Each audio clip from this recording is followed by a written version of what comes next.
Муниципальные образования должны сами благоустраивать свою территорию за счет собственного бюджета.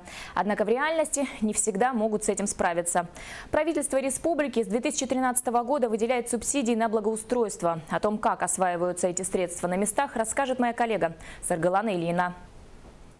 Администрация города Покровска завершает работы первого этапа программы благоустройства.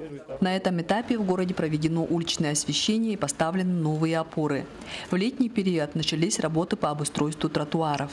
Ведем работы по устройству тротуара по улице Братьев Синофонтовых от улицы Неустроева до перекрестка 3-й школы.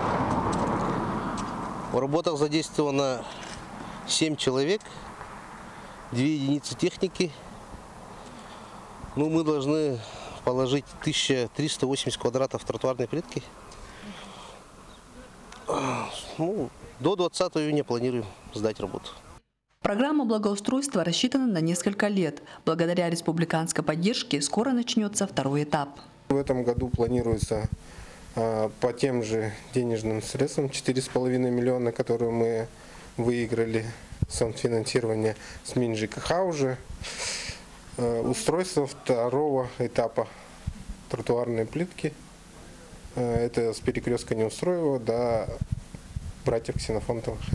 Год села в республике, год благоустройства. Безусловно, эти программы дают свои результаты. Населенные пункты в республике преображаются, приобретает современный, ухоженный вид. Саргалана Ильина, Александр Ярков, НВК Саха, Хангаласский улус.